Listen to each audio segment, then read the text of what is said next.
ہندوؤں میں ایک انتقامی جذبہ بھی تھا کہ مسلمانوں نے ہم پر حکومت کی ہے 800 برس 1000 برس، اور ظاہر بات ہے سارے حاکم اچھے تو نہیں تھے، کوئی اچھا بھی تھا تو اکثر و بیشتر تو عیاش قسم کے لوگ تھے۔ ہم نے محل بنائے، تاج محل بنائے، ہم نے کوئی کام اور تو کیا نہیں۔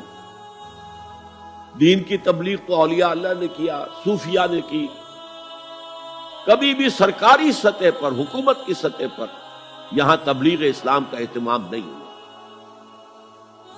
ایک دو ایکسیپشنز ہیں، ایک راجہ گجرات کاٹھیا واڑ کے علاقے کا جس نے کہ تبلیغ کا اہتمام کیا، ایک راجہ کشمیر کا تھا جس نے تبلیغ کا اہتمام کیا، باقی حکمرانوں نے کوئی کوشش نہیں۔ آزادی سے قبل متصلاً جو کیفیت پیدا ہو گئی تھی، اس کا ایک اہم فیکٹر یہ تھا کہ مسلمانوں میں ہندوؤں کا ایک خوف پیدا ہو گیا، کیونکہ جو نظام اب بن چکا تھا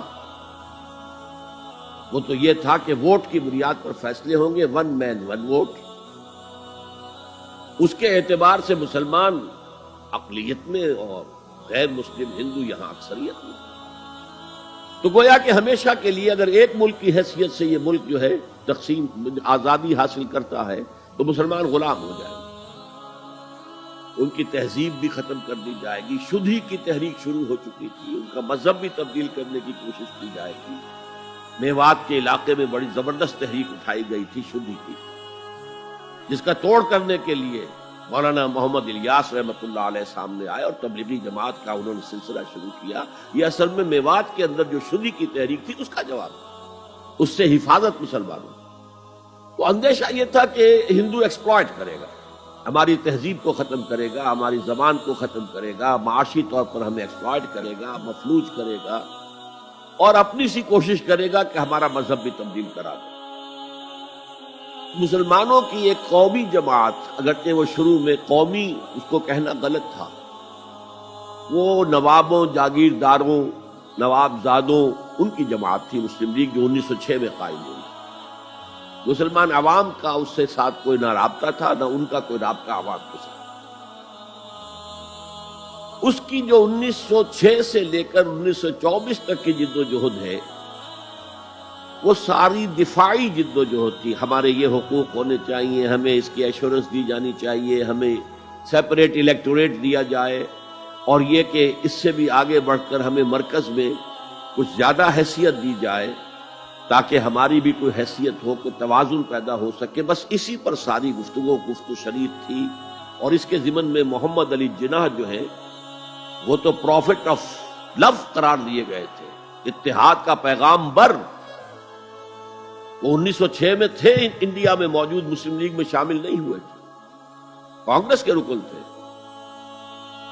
اس کے بعد 1913 میں جا کر مسلم لیگ میں شامل ہوئے ہیں مولانا محمد علی جوہر کے کہنے پر، پھر بھی کانگریس کے رکن بھی رہے، مسلم لیگ کے رکن بھی رہے، اور انہوں نے حتی الامکان کوشش کی کہ کوئی فارمولہ ایسا بن جائے جس پہ کہ اتحاد ہو جائے اور ضمانت مل جائے کہ مسلمانوں کے ساتھ کوئی اس قسم کا سلوک نہیں کیا جائے گا کہ وہ بالکل یوں سمجھیے کہ نیچے لگ کر رہ جائیں، ان کی کوئی حیثیت نہ ہو۔ لیکن وہ ناکام ہوئے، شدت کے ساتھ ناکام ہوئے، اور پھر اس درجے مایوس ہوئے کہ ہندوستان چھوڑ کر جا کر انگلستان میں بس گئے، اور وہاں انہوں نے اپنی لیگل پریکٹس شروع کر دی۔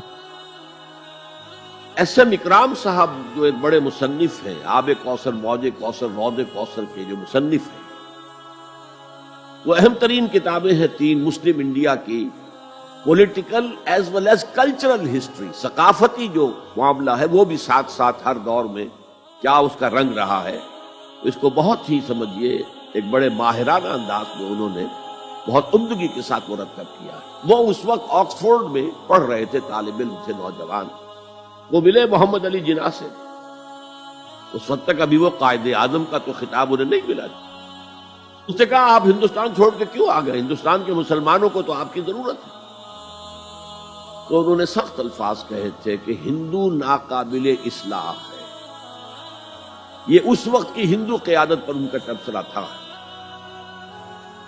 اور مسلمانوں کا حال یہ ہے کہ ان کا کوئی لیڈر مجھ سے صبح جو بات کرتا ہے شام تک ڈپٹی کمشنر یا کمشنر یا گورنر تک پہنچا دیتا ہے۔ تو ایسی قوم کی قیادت میں کیسے کروں؟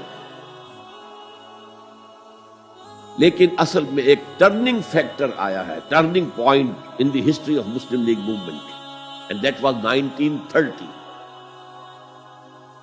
اس میں جو الہ آباد میں مسلم لیگ کا سیشن ہوا تھا، اس میں خطبہ صدارت دیا تھا علامہ اقبال نے۔